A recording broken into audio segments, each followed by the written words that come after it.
live. We're live. Hi, everyone, and welcome to the Nerdy Up North podcast. It's a nerdy podcast hosted by Northern Nerds. I am one of your hosts, Sam. And I am the other host, Paul. And joining us tonight, we could probably describe them as the most beautiful men in nerdism. Yes, more handsome and nerdy Lee. And yes, more adorable than Tiny Chris.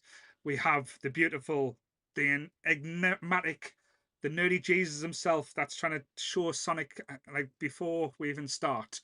And we are making his first time appearance in the podcast tonight as well. Give a big round of applause and a celebration for Toony Toons. I'm not going to call you Tony because Hello he there. gets all angry and starts shouting at us, saying that we're taking away everything from him. But yes, we've got Mr. Toons himself. How are you, Dave? I'm very good, thank you. It's nice to be here. Very nice for you to Finally. join us. Finally join us after being part of the community for a minute, shall we say. And we pre-warned David this time. We didn't scare him. We told him it was going to happen. So, David, give us your nerdy credentials. Where would you like me to start? My Everything. brain is still in the 90s, so all 90s movies, TV shows, toys, games, yeah, it's all Yes. still current in my brain. So still living in the 90s. I've not moved on yet. Cool. So if you're part of the community, or if you're listening or watching us and you don't know much about Toon or Dave or Tony or whatever you would like to be called, as Sammy calls them, like every name, and the mistress is always right. You can find him on Instagram and on TikTok. It's Tony's Takes. He basically gives his honest opinions on movies. He's got his own little jingles as well. I like his one about the trash. Can you sing it for us now? So, is it treasure or is it trash? Is it something or straight up gash? Yeah, I can't remember it, to be honest. I did it on a spare moment. The fact that you got gash in there. Yeah. There's only so many northern words that rhyme Got a with lot of the trash. tone. Yes. And it's always a pleasure to have our nerdy Jesus, our games master, Jake, in. And Thank you. Before we went live tonight, he's been showing off all these little gadgets and little toys that he's going to be showing us throughout this episode. I've got the whole the 90s in my hand. Jake is the 90s. So yeah. So when before we get the disclaimer, when we thought we'd do this episode, this was supposed to happen last week, but Tony decided, he was like, oh, I'm not coming on the episode next week. I'm going to go to Wales and go to his first ever Comic-Con. Did you enjoy it? Yeah. Oh, it was your first ever one. Yeah, it was amazing. I took my son, who's 15.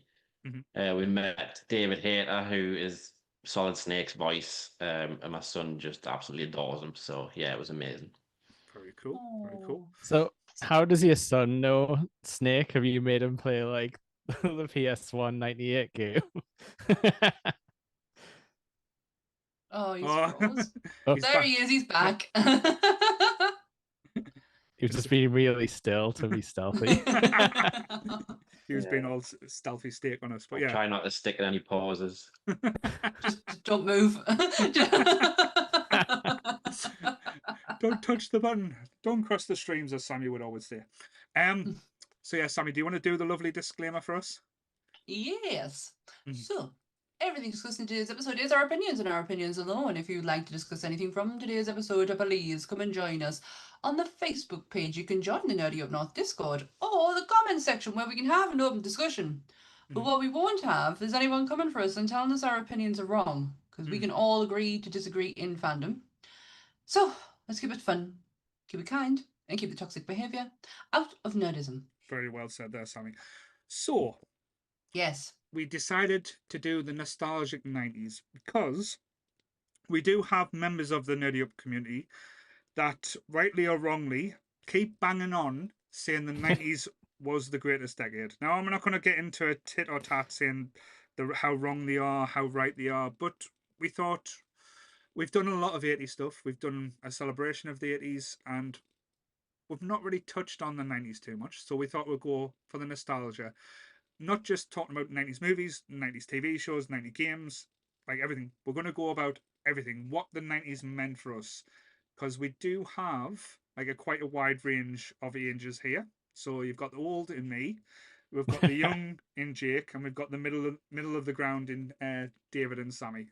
So I thought it'd be nice for that Literally one. a year younger than him. So I thought it'd be nice. I thought it'd be nice then. So yes, the 90s for us would probably make it different. So I'm going to go with the youngest member of the team, the lovely, the youthful Jake. We know how excitable, and we even had a debate live on stage: 90s versus 80s movies. Why do you love the 90s so much? Why does the 90s mean so much to you? Okay, well, I have a theory that everybody has this like perfect time period when they're about like 7 years old. So like when I was about 7, it was like 95, so it was like peak 90s. We had like everything like Power Rangers, and like Disney had made its like giant comeback and stuff like that. But I think it literally is just, to me, it almost feels like the last time we had sort of like real stuff, like practical effects, like real instruments and pop songs, like weird singers who weren't like supermodels. Like Field. but that's probably just like like maximum nostalgia taking over. But it almost does feel like this was the last time people were trying stuff, and then by the 2000s they were like, everything's CGI now, we're fine, we're just gonna go with it. Certainly. This was, to me, I think I've described the 90s as well as the birth of the blockbuster, or this. Like, I know we've had summer blockbusters before, because people always say Jaws was the first original blockbuster, and that was in the 70s. Yeah. But the 90s kind of coined the phrase, and that's when, like, say, the tentpole movies came out, like Independence Day, Forrest Gump, Toy Story. And I think Batman 89 kicked that off in the merchandise department, kind of. Because before that, there was obviously toys and stuff, like loads of Transformers and Turtles. But I think like Batman was like, oh, you're going to have all these toys and everything. Even I remember Batman 89 toys, like they were still coming out in the 90s. And we didn't have then we got like Forever, and they were just like, they kept ramping it up every time. And then obviously they massively overspent on Don't skip the Robin. best one, Batman Returns. Yes. Yeah. I'll always give it to you, because I think people in this podcast knows my feelings on Batman 89. Yeah. So I will agree with Tony. I nearly called you Tony. Sorry, Tony. God damn it. So sorry, Sammy. I'll blame Sammy for that one. But yeah, my joke has backfired a little bit. But yeah, Batman Returns is one of my favorites, and I think it leans into the comic book style so much as well, especially being like the 80s, like Frank Miller comics that was coming out at the time. So Tony, what about you? What do you love, or why do you love being still in the 90s, as you put it earlier? Yeah, well, it's weird because it's like I started the 90s as an 8-year-old and I ended as an 18-year-old. So like there's such a spectrum of things I enjoyed. I enjoyed like all the kids' films and programs early 90s, and then as the late 90s came about with like Fight Club and Matrix and stuff, like just getting into the 90s, like it just covers all the bases basically, from being a kid to then being like a young adult, you know what I mean? I just love it. And I think going back to, like, because I know Jake's dying to show the things like the merch side or even the toy side. What do you want? Pogs. He's got them all. Because like the toy side kind of exploded in the 90s. Because I know the 80s had some fun toys, but it was more, they never quite looked what they were supposed to be. The molding wasn't quite right, or how they're shaped. The 90s was the year where things started to take shape. Things started to look the way they were meant to look. And like things like the turtle figures, like the crazes that people went for toys as well. Like I remember when the turtle figures were released, you could not get turtle figures in stores. You had to go and try and find them, and the hunt. And I think the biggest I used to go every Friday to try and find Michelangelo. Never saw one in my entire life. No. And the biggest ones was the Toy Story, like the Christmas for Toy Story, like Wood and Buzz and Woody. like to try and get them were just it was Buzz absolutely Lightyear, impossible. wasn't it? He was the most He was- impressive, I think, because he had like Yeah. the wings and like the little arm thing And that the all thing flipped that up. came over the Yes. shield of his helmet, like I remember that Christmas. Mhm. I never wanted. My dad wanted it. I never wanted it. But I then only got Woody. My dad's got this. My dad's got the Slinky Dog. Nice. Yeah. That's all he wanted. He wanted Buzz because everyone else was getting Buzz. Yeah, my dad So has. Bob Howdy. Yeah, my dad has that. He loves Toy Story. It's like the only one bit of like, because my dad totally gets my collecting side, like, and he absolutely loves it. But that's the only one thing he has himself, because my mum's a minimalist, so you can't. She has a bag puss, Right. and he has the Slinky Dog, and that's it. That's cute. There would be a cute couple. Toy see Story was friggin' insane when it came out, because I don't remember there being I don't remember seeing a lot of hype for it or anything, because it's obviously like a new it's not like a remake of anything. Well, No, it was so brand new. well, kind of, it's a little bit of a rip-off of a really it? old thing. But it was like it just came out, and then everyone was like, CGI is good now, and it just like took off. But like the acting was amazing. Like, yeah, I can't fault Toy Story at all. Like, I think No, Toy Story changed the game with, like I said, with animation side. Like, yeah, I think the cost of animation at the time, like when they made a movie, like Disney being the powerhouse, they used to bring out a movie once every 2 years or something like that, because it took them that long to make. And as soon as the computer generation side of it came in, it was like, what, we can do this in half the time. Yeah. And that's when they started implementing movies like Beauty and the Beast as well. Like, because of Toy Story, they got the ballroom scene in Beauty and the Beast, which is all done computer effects as well. Yes, because to try and animate the camera swinging around things is ridiculously complicated, or just would friggin' take decades. And it's something that you don't even think about when you're watching it. You don't think about all the hard work that, because at the just before this, Disney is literally just a background and cell upon cell. So it is just a case of how long it took for it to be made. But then when you see Beauty and the Beast, it's like it's still got that element of cell upon cell, because you still have same backdrops, but it was changed so quickly. Because if you notice in all the Disney films, you have the same backdrop for a very long period of time. Go and watch Scooby-Doo. Yeah. Same type of thing. It's a question about that though as well. To be a bit protagonistic and like poke the bear a little bit. With that, do you think that it kind of lost a bit of the magic when it comes to the artistry to what we got with Disney? Because I think it looks kind of crappy now, because it's like a lot of it's just a lot of grid lines flying around. But I think as a kid you don't really notice either. No. So I think it's more for like the adult nerds to be like, look at how cool this animation is. Because with like people complain about Disney like doing things like live action all and stuff CGI like, now. and CGI, but when you think about like all going back then, there's a magic to movies like Oliver and Company, Basil the Great Mouse Detective, and like the Rescuers and stuff like that, like scene by scene. And then not as like movies like probably we would have got more of, like Who Framed Roger Rabbit, that kind of like say that time of vibe. But when say Toy Story came out, it was like, this is a new toy, this is a new thing, that's shiny, let's see what we're doing. And if you look at Toy Story 1 compared to Toy Story 4, how different and complex the effects have made it. And now, not saying this right or wrong, are we having similar type of conversations with AI, because CGI back then was the big technology that was taken away from real artists and stuff, so using computers to do the things. But now we're just basically not even having someone sitting in front of a computer doing all the digitals inside. You're just basically someone with a keyboard telling people what to do now. So it's I know it's evolution, but it's just you're losing that kind of magic as well. It's lazy.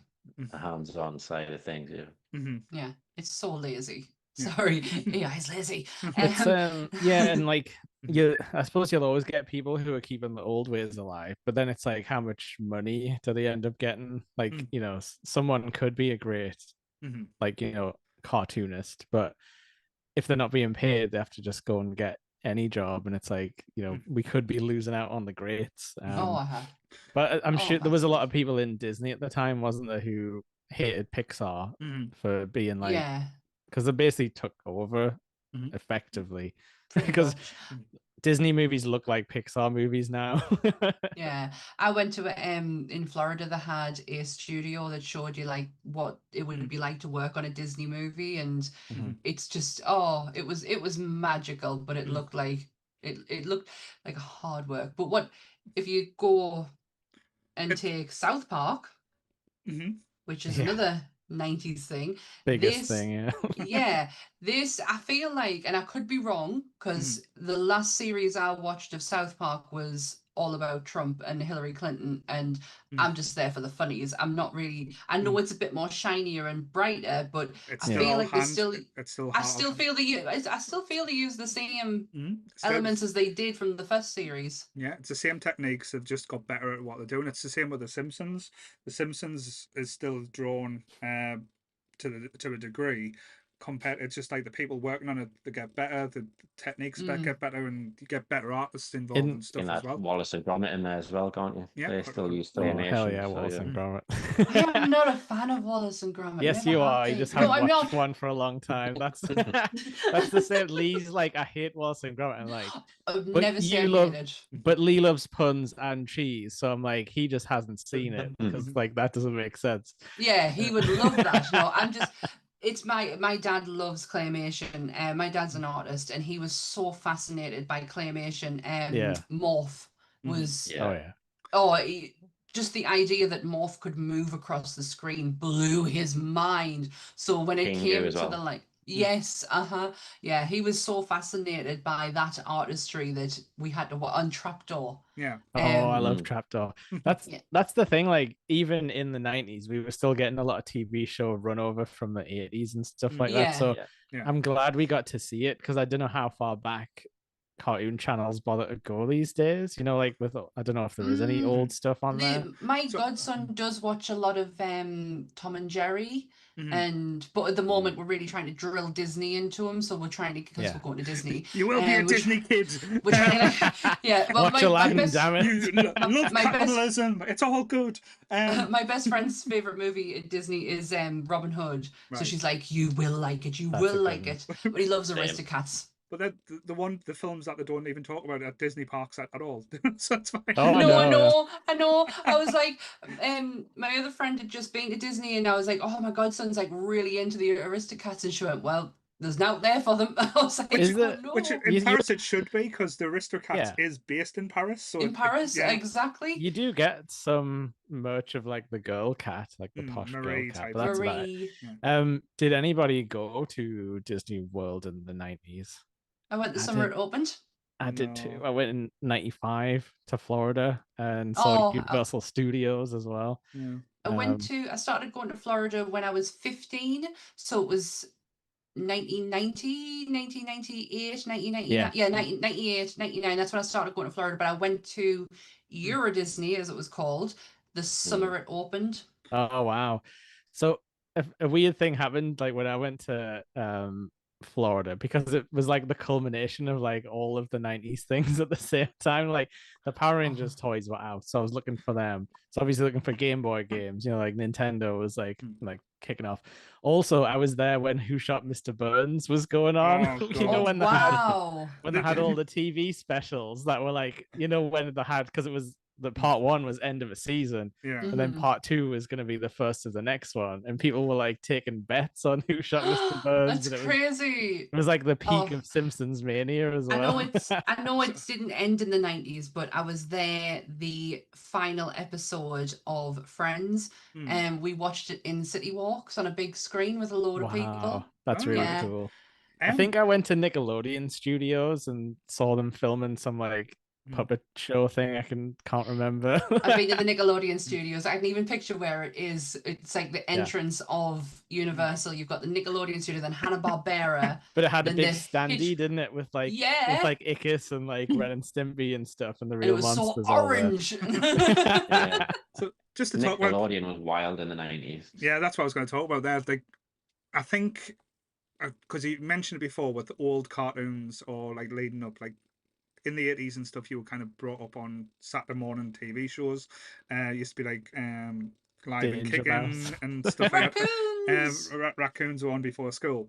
But then the 90s, this is where everything went into overdrive. We got like Sky came out, and like you got other channels like Nickelodeon blew up, the Disney Channel blew up, Yeah. Trouble TV, like where they start giving like not just like normal cartoons, they were getting like it was like throughout the day, like Cartoon Network used to like mornings used to have like standard cartoons, then it was like cartoons you hadn't seen, then it was leading on to the late ones was like the own made where you got Dexter's Lab, Powerpuff Girls, and things. Then Nickelodeon kind of brought out like the adult side of it, like Ren and Stimpy came out. What was the what was the thing about the dog called again? Courage. Dog. Courage. That was Cartoon Network. Was, but yeah, that was weird as hell though. That was a bit later. Rocko's Modern Life as well. Yeah. Oh my god, I love Rocko's Modern Life. I could watch that also. now. But then, like, just blew up all these different cartoons that were off the walls, like proper concepts, like are real monsters. I fucking loved. Like, it was just complete weird concepts, but seemed to work. It was a bit like Monsters Inc. really when you think about it. No, that would explain a lot. Yeah. But then you got the teenage shows like from Nickelodeon, like as Sammy mentioned before, like Clarissa's Modern Life. Clarissa used to explain everything. No, Clarissa explains it all. All right, sorry. Yeah, not Rocco. No, Clarissa explains it all. Was it the Weird Life of Alex Mack or the Secret World of Alex Mack? Secret World of Alex Mack, yes. But then you've also got outside of Nickelodeon, you had Pugwall. Then you had kind of the that was an Australian one, wasn't it? Australian started to, yeah. But then you also had. Go on. No, I just know the end bit with him and his guitar. Was Round the Twist 90s or 80s though? Have you ever felt like this strange things happening? Are you going round the twist? Oh my god, sorry. Oh my, then you had, but I've got a list of TV's kid. Dinosaurs. Yep. The Tribe. Sabrina, the Teenage Witch, Boy Meets World, Batman the Animated Series, The Greatest, X-Men. It was There's some cartoons, mind. Fantastic Four, Doug or Patty. Doug was weird. I kind of liked Doug, but it was a bit of a weird show when you think about it. Did any of you used to watch Madeline? No. Yeah. About a little girl who lived in Paris. No, I didn't like the French back then, so. Oh, hey. I love that. Oh, I'm just looking. Oh my god, like. Sammy, don't blow past them all though. We can get conversations out of these. Sorry, I'm just. Sammy's just all excited now. Did anyone watch Keenan and Kel? Yes. Yes. Who didn't watch Keenan and Kel? Loves orange soda. Aren't they doing something? Aren't they doing something like now? One's on Saturday Night Live. Yeah, Keenan's on SNL. He's like the longest running cast member of Saturday Night Live now. Oh, really? He is funny. Steve Harvey is hilarious. I don't think Kel acts, but I think he's still got it because he did a few things. Didn't they do like a Good Burger sequel and stuff like that? I did a movie. He can still go. Like, but yeah, Keenan Kel that was insane because I don't think people took it very seriously. But so if you go back and watch it, the comedy like is excellent. Like everyone's like firing on all cylinders, like all the family members and the weird shop guy and everything. Yeah, if I still have just above me head there as well. I've got them up there. Yeah. Kel. But like some of the lines from that show still just like go through my head, like the stupid jokes and that. And yeah, I wish you could rewatch it easily. I mean, this was also the era of teen TV. Like there's so many I can list off, like Sister. Obviously Sabrina. You know why I like Sister? And now that's going to sound like a really weird. Because Lisa Landry is hilarious. Because he never knew how much he missed them. Because the dad was out of it, so I was always obsessed with it. I was like, oh yeah, is Pennywise going to come and get these kids? Oh my god! There might be a hidden reference in there because they would do stuff like that every now and then. Like. But then you also had California Dreams, Teen Angel, Heartbreak High, Saved by the Bell. I think I was too so- young for these though. I didn't want to watch like This is my Yeah. time. I didn't want to watch the old kids do stuff. So for anyone that's watching after the end of the episode, I've changed the theme tune for the podcast to play a song. So for everyone to kind of enjoy that at the end. Not us, we'll not hear it, but everyone, that's a little surprise for you. But yeah, Are you California. gonna play the new class or whatever it was? Standing at the edge of tomorrow. College years. Oh, The college years was terrible, but today. but I think this is where my love of American culture or American school type thing, because you watch yes. shows like Saved by the Bell and them characters like Zach Morris, what was the other one? Slater, Skeech, Skeech, Screech. Screech. We'll not talk about Dustin Diamond. We'll move on there. Hey! There's a really good documentary if you want. It's about it's like, you know, the dark side of the ring. It's a dark side of comedy, and there is one on Skeech. Why do I want to keep calling him Skeech Ulrich? Dustin Diamond, and it's really sad. It is really sad. So, but if you want a better understanding of him, go and watch it. So I'm okay. Yeah, do you remember that episode with the drugs as well, where like the girl gets, oh my god, I'm she so gets excited. yeah, she gets addicted to like brain pills to be better at school, It's like speed. Adderall or something. She's on speed. It was caffeine. They used caffeine. Adderall stuff is speed. I think that's what It's they were going speed. for, but yeah. That was our version of Happy Days, that program. Oh my Yeah. god, yes it was. Just say no to drugs, kids. But yeah, Grange Hill told you loads of times. Otherwise, you'll cry to your boyfriend. I'm so excited. But saying that though, at this time as well, we had peak like British like TV as well. We had Biker Grove. That was peak 90s. Yeah, you talked about that last week or so, didn't you? It was the trauma. It's my eyes. Blind. I'm blinded, man. I'm blinded. Yes, He PJ's can't Duncan. see. I can't see. And it's the end bit where Duncan, because I've seen them two reacting to that scene, and it's when Duncan walks off and he's going, he can't see. I don't He know. can't Right see. into the camera as well. But this is where the transition worked so well with 90s TV, because it went from these type of programs and like, Well, as you said, California Dreams, Saved by the Bell. Then we it had went didn't they have a Grange Hill revival as well? Like Grange Hill 90s never Grange went Hill. away. Grange Hill never went Grange away for a Hill. while. Yeah. Just didn't have the sausage anymore. But- Do. I preferred Children's Ward. I thought that was See? better than Grange Hill. I said that on the trauma episode because I was like, does anyone used to watch Children's Ward? And everyone was blank and went, no, I didn't. No, I didn't know I what it was was. sick with them kids, man. They were in there all the time. Yeah, but they got to play on like computers and stuff, so I'm not surprised. I would have been in there as Yeah, well. they didn't want to leave. Oh, I'm so Fair glad enough. someone else used to watch Children's Ward. But as I was saying, we had the transition then from these very young teeny episodes to the more adult ones that came out, because then we got the birth of Buffy the Vampire Slayer. Charmed came out at that time. Party of Five. Party of Five.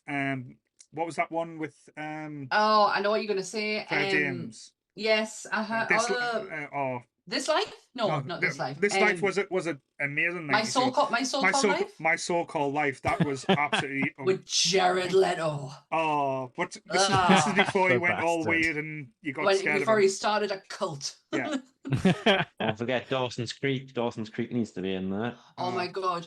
It was Revelation on Monsters episode that I know so much about Dawson's Creek. I could start my own fan club. I was like, I used to love Dawson's Creek.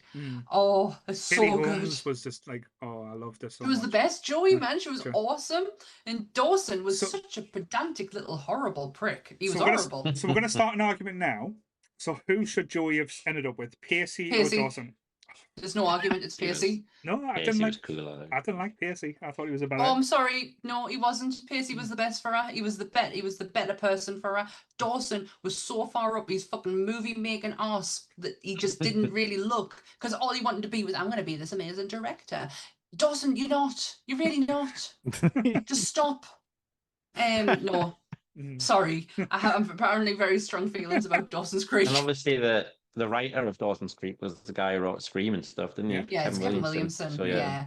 And it's good, honestly. Dawson's Creek is, and it's very much watchable now. You could actually go and watch it now. To a It's certain still degree. kind I think it gets to Well, a certain, yeah. certain level and you think, oh, when they started splitting them up and the core group kind of moved and and you bring Andy into it and her brother who had the guy from Final Destination can't abide him. And it's when they start messing. Don't get us wrong, I was devastated when Joey and Dawson didn't work out, but then I didn't realize Pacey was a thing. Until he was. Sorry, I really could go off on a Dawson's Creek tangent here. That's fine.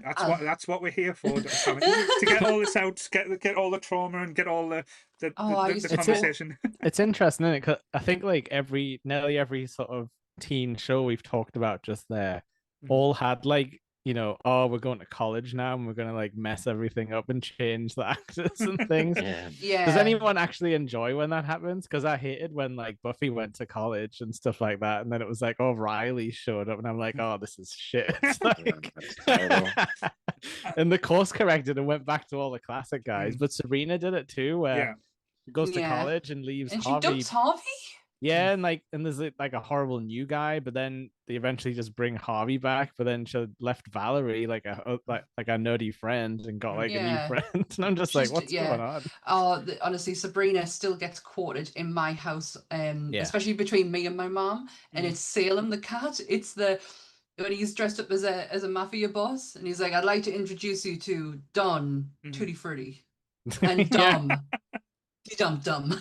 Yeah, because he was always like playing cards and shit, like, you know, like smoking cigars, like underworld gambling. Still, one of my favorite lines is the dum dum. Sorry, Sabrina was good. Sabrina, I tell you what, Sabrina made me envious of American fashion. Yeah, because for girls, like, bearing in mind, I have been a tomboy my entire life. Dresses and that it's weird if you saw us in a picture with a dress. I look so uncomfortable. But when these programs started to come out, fashion was like, oh shit, this is like, you can mix the element of tomboy and girly together. Like a look like at Spice Girls, 100%. Like it was a huge like changing point. But then we only had Tammy Girl. And like there's not a great deal that you could get out of Tammy Girl, even though I probably owned every fucking thing that was in there.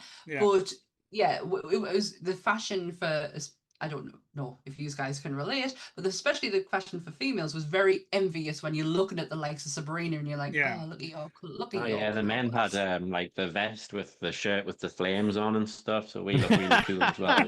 The Guy Fieri shirt. That was close to the emo stage when that started kicking off. That was so Linkin Park. I do remember. Obviously I ain't fashionable, but I do remember being like envious of like, you know, the guys who could pull off the grunge look and stuff, and like had like the flannel and stuff. Like that was very big in the 90s. Like friggin' Raven from ECW. Oh yeah. But if we're talking about fashion, like being from the northeast, like all of us here, Geordie jeans. Yeah, Geordie jeans was the big thing, like back in the day, where everyone had to go to get Geordie jeans to either get a t-shirt or jeans. I've got a pair of the Eclipse jeans that everyone used to go. This was before like the emo stage and it's like where everything was like massive. I always wanted a pair of those. I never got one. Yeah. Oh, that's a shame. You know what else I got? I've got into the 90s phase, and it's probably the most stupid thing in the world, but I thought it was hilarious, is the heat-sensitive jumpers. The t-shirts. You blew on them. I had a jumper where if you put your hand on, it would give you like to show the heat prints and stuff. But what it didn't tell you when you got hot under your armpits and stuff, it showed off you were a sweaty bastard as well. Yeah. I had the t-shirts. I had at least 2 of them. One of my favorite memories of t-shirts was me Bart Simpson one. I love this Bart Simpson one. Did you have the band one that said "Down with Homework" or whatever? No, I didn't. I can picture it in my head. It was like a baseball tee. So it was blue sleeves and a blue collar and just Bart on the front. And I always remember when my sister came out of hospital, because my sister was in hospital when she was little because she had meningitis, which is another 90s disease that kind of like came out of nowhere and then everyone seemed to get it. I was going to say meningitis has been around for a while. It has, but it wasn't known at all, especially when Michaela had it. I remember when she came out of hospital and she was given a lot of toys. And one of them, you had nothing. The jealousy of Sammy come out. Damn you, nearly died alienating thing. I know. Couldn't even see the bigger picture. I was like, she got toys. Like, not the fact that she's here. She got a Bart Simpson, but it was a full-on plush Bart Simpson, but he had a hard head, plush body, hard arms, them, and hard yes, and you had like a drawstring at the back. She absolutely, she absolutely loved. But that Bart Simpson t-shirt, I remember it so well. Did any of you guys? It's considered any of you guys get in trouble at school for wearing like a t-shirt or like taking a toy in? Because I feel like that kind of thing's gone away these days. I didn't used to my like t-shirt was don't have a cow, it said on it. It was around the time of Mad Cow's disease as well, I think. So oh wow, okay. Well, let's talk about Mad Cow now. That was political statement. I didn't. Oh god, sorry. I'm just laughing at that Mad Cow. I was I didn't like taking my stuff in. You know, when you on your last day's term, you were allowed to take a toy in. I didn't like taking my toys in because I didn't want it. I didn't want to share them with anyone. I am a very possessive person, as I have found out in my adult life. I can't share things. If my mum wants to lend one of my books, I will just go and buy her the book as opposed to lending her it. I cannot. I'm the total opposite with books. Like if I've read it, it might as well be dead to me. No, just get no, sent it's away not. somewhere. No, keep. Yeah, I was enjoy. in school being like, does anyone want to play with my Captain Planet action Captain figure? One of the actually, I'll lie. Me and Jake reviewed one of the episodes, and it wasn't. Did you enjoy it? It wasn't It's the worst thing good. I've ever seen. It was actually wasn't as bad as I remember. But some of the cartoons, like some of them, didn't work. But the only thing I remember got in trouble at school with, not because of clothes I wore, is because I cut my hair too short. So for being at school, they were like really strict if you had a skinhead, because I think so. I had to wear a beanie hat while I was at school until my hair grew back. Oh, that wasn't fashionable till the 2000s, but you were ahead of your time, Paul. No, but because like hats at the time were the Oasis hats, because Britpop, as I said, if you go to the music scene, god, so like, bucket hats. Yeah, we had the Oasis and Blur. You either a Blur or Oasis. Put this bucket hat on. Have some dignity. I remember rings were barred at our school as well, and everyone used to. There was this one ring in particular that every girl had, and it was a gold ring with a heart on it. It was like. So I think it was an Argos special or something, but yeah, every girl had this gold, and we were not allowed to wear rings in primary school. So Sammy, you're the only female in like this section here. I know we've got females in the chat that might be able to help you here. What was with women, like things that lasses did at school, like in the 90s, that made fucking no sense to me then and no sense to me now? Like scrunchies. Why was scrunchies such a big fucking thing? Because milk bottle fringes. Why the fuck was that ever a thing? I can't answer that. I never had one. I have never ever owned a pair of tracksuit bottoms. The Adidas press stud ones. I have never owned anything like that. They were a nightmare because as soon as you wore them, like you used to go to the youth club and be all cool with your press. Do a big lunge and then your pants would fly. People would just try and pull them off you, and it was like. No, from about 15, my goth era starts between 14 and 15, so I never did the whole bottle friend. But I do remember what was the first scrunchies? Now scrunchies is neon scrunchies. Yes, Kelly. Scrunchies helps your hair because when you tie your hair up and you let it down, you'll always have a kink. I know, because it doesn't. Scrunchies don't create a kink in your hair. Whereas a hair bubble, a tight hair bubble will, so if I can't tie my hair up and then put it down and it look like this, it would have kinks in it. With a scrunchie, doesn't necessarily do that. What I also remember, if you want to go for what lasses used to wear, dummies, rave dummies. Dummies and kicker tags. Like kicker tags, if you collected kicker tags, like it didn't even. I was a Bros fan, so I used to have Grolsch tops. Grolsch tops on my Doc Martens, because my dad used to work in a pub, so he'd always bring us fresh ones in so I could put them on the front of my Doc Martens. It was the style at the time. It was. Let's have a think of what were the cool brands back in the day. You had Kickers, Alessi, the sweater shop. Sorry, I think that's like a northern thing. What was that jacket as well? Was it Naff? Naff. Yeah. Oh, trying to think. Kappa. Kappa was a big one. I mean, if anyone had like Reebok pumps or anything, like any kind of air or bubbles special trainers. Pump trainers and when Nike Air Max brought the air bubbles out for the first time. Yes. Oh, yeah. Or like Jordans were like Air Jordans were like not really a thing over here, but on like American shows you'd see them a lot, like being like the magical thing everyone wants. Kelly is just listing off things and the butterfly clips, but that's not what, because I know what she means. Everyone needs to twist their hair and put a butterfly clip in it. It's the hair mascara. Who thought that was a good idea? That wrecked your hair. Like it really did used to wreck your hair. And I've had black hair since I was, oh gosh, no, actually I was a bit older. I was 18 when I first dyed my hair black. But I had like mousy brown hair. Doesn't work with hair mascara. So talking about school days and stuff like that as well, what things from your school was banned because of things that happened? Because one of the things that was banned from our school was dolly beads. You know them. Them sweets where you fire them. Someone got hit in the eye and give them a bong eye. So. Well, we went to the same school, so I remember like that rumor going around. That's the lad who happened to was Luca Lamberti. It actually hit him in the eye, and if you go on Facebook, search Luca Lamberti, look at his eyes. One of his eye points that way because you know a lot about this, Paul. I've got a couple of stories about like one for getting in trouble for a t-shirt, which was when I wore my American Badass t-shirt, the Undertaker to school, but that was like the 2000s. I 100% got a yo-yo took off me. Like that happened. I was spinning a yo-yo like when school had finished, and the teacher was like, until you're out the classroom, it still counts. And he was like, you'll have to send your parents in to get it. And my mom was like, I don't think I'll be going into school to get the yo-yo. And I got it back on the last day of school. Was it one of the Sprite or the Coca-Cola ones? It would have been a cheap one, I think, the yo-yo. I didn't have a yo mega. It was considered a weapon, wasn't it? Pogs got banned in my school because bullies were thieving them off other kids and stuff. So. Yeah, guess who's got all the Pogs still? It's me, the bully. I went to Horton Keepers, so knives were banned at our school. Jesus Christ. They're banned in every school. I am part of a banned thing from primary school. So we, if you can remember, like picture this isn't going to be an Operation YouTube thing, is it?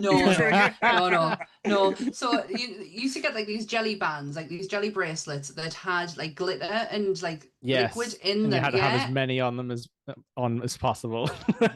you had what was called a shag band, which was just the plastic, just the pure singular one, but this had like glitter in it, and you could kind of pop it open and close it. And I got dared to try and get the actual stuff out of the bracelet. Right. So I got my teeth and went like that and pulled it, and the whole thing just went. Yeah, went in my eyes. Just went straight. I was blinded with glitter. So I had to be rushed straight to hospital. So they were banned instantly. Had to be rushed straight to hospital, but then I had to go straight to the eye hospital because I had to have like my eyes pulled back and air blown into them and have drops and everything put in my eyes too. I saw glitter for about a week. Like Clockwork Orange. That's what I was picturing as well. I don't remember being part of a direct thing that got banned, but Pokemon cards definitely got totally banned outright after like a few weeks.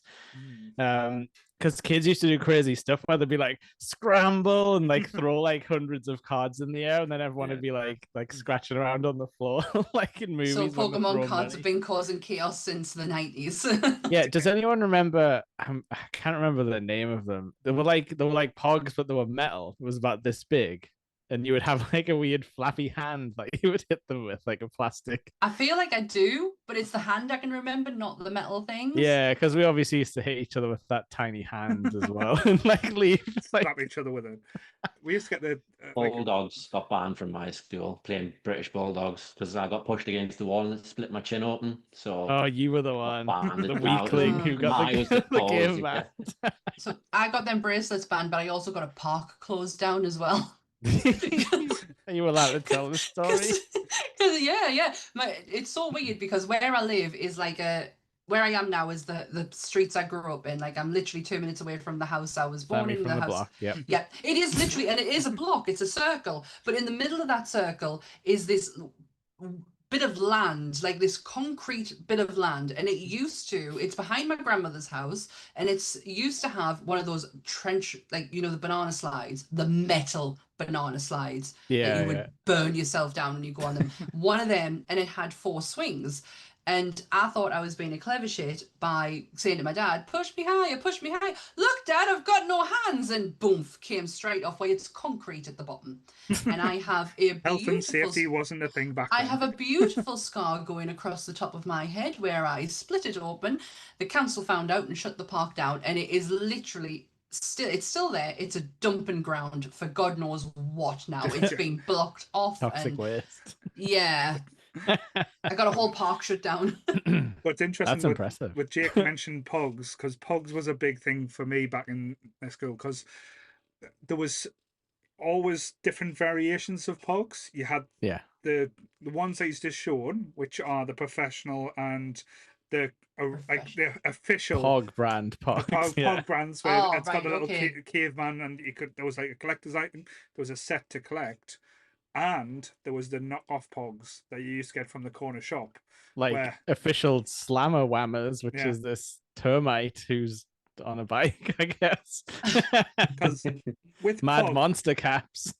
with Pogs as well, there was depends who you're playing against as well. There was different rules and different people. What used was to the cheat. rules of Pogs? So basically, it was basically Squid Game. Where the guy slams the thing on the thing at the floor to turn it over. Yes. That's pretty much Pogs. It's basically you put your Pogs in the thing, you get a slammer, and you slam it. If you turn it over, you keep the Pogs. So it's basically gambling for kids, which was great. You take your Alistair Smythe from Spider-Man slammer and you throw it. Because you lose the Pogs. Yeah, you could lose the Pogs, yeah. Oh, yeah. Oh my God, how many have you got? An entire family Smarties tub from the 90s. Tub of Pogs that I've kept all my life. But look, there's Venom Man. He's really cool. It even has it's got his bio on the back, so you could learn about Spider-Man characters. But there was a way of cheating though as well. Wow! It's because if you threw your slammer a certain way, because if you were meant to throw it flat, that was the thing. You're supposed to hit it flat, but you had arseholes who used to throw it edge down. So that was a cheating way of Pogs. So people used to have, and the amount of fights that used to have, because people used to try and cheat with it, and people used to use metal slammers, and I've got one of them in here, and Doctor the slammers as well. So there was a whole whole way of life when it come to Pogs and stuff. Remember Tazos as well. I've got some of these as well. Oh, it's a Tazo, what are the odds? I remember a Taz bar. These were in crisps. Yes. They just put little tiny packets. Like I've got Star Wars ones and everything. Taz bar. Yeah. They were in like crisps, so you'd get this tiny plastic. That's not a real Freddo. No, but the fucked up thing is though, you could like just pick this up in your food and be like, oh yeah. Oh my God, it would not do that anymore. No, it's stuff like toys you used to get in cereal as well. Yeah, that was the best. On your bike spokes. My bike spokes, yes. You used to have the bike spokes. The Kellogg's little thing. Yeah, it had like a little light on it. Did any of you remember Jubblies? And you used to get the packaging of Jubblies and shove it in the back of your wheel. So did anyone else do that? More. Yes! No, I just like to eat them. Oh, I used to soup my BMX up. I remember when Monster Munch done a thing with the bike spokes one. You could get, because Kellogg's did the chicken, you could get the Monsters for your spokes as well, the lights. That was the collection. You had to collect like over 100 Monster Munch packets as well. But I'm sure I've got some Monster Munch Tazos in here somewhere. I ate a lot of crisps in the 90s, that's for sure. But they used to have flavour. Like the discos used to burn your fucking tongue. Like you used to have a packet of discos and you used to take the line off it. I think I should get this as a tattoo. Yeah, I do. Fabulous. I'll come with you. That'd be so much fun. No, Sammy, you can get this snake. I'll do it. Guy. Yeah. Oh, here we go. It's the pickled onion monster. Yes. There he is on a Oh Tazo. wow! I Techno can't. monster, it says. Well, I was still on about school. I nearly got expelled from sixth form in about, must have been 98 or 99, because instead of going to lessons, I used to take my Nintendo 64 into the common room, and all my mates and me used to play GoldenEye and Mario Kart instead of actually going to our lessons. That sounds So yeah, perfect. So nearly you got just kicked out 'cause talking of that. Jake's language now. Can I just ask why we're on Monster Munch still? Because okay, all right. Which flavor were these guys? It's a blue monster with a flat head and like a pink monster with a different kind of hammer head. The pink one was beef. It was beef. I Beef? remember that That's was weird. beef, and he Beef. was pickled onion. Oh, but then what was this guy? That was hot, flaming Flaming hot. hot. Yeah. Okay.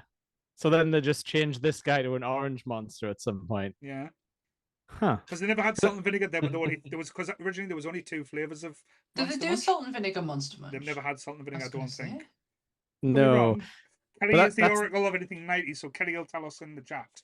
Yeah, that was just that was the thing I always wondered, because I knew they changed the designs, but I was like, what the hell was the blue flavor? You know, like I just couldn't like remember. But the advertisements in the 90s as well, because they actually had the monsters like full on like almost like the honey monster in like the outfit. They had Yeah. Monster Munch characters like in like outfits as well, running around throwing crisps at people. But then Oh, that was another link to school, wasn't it?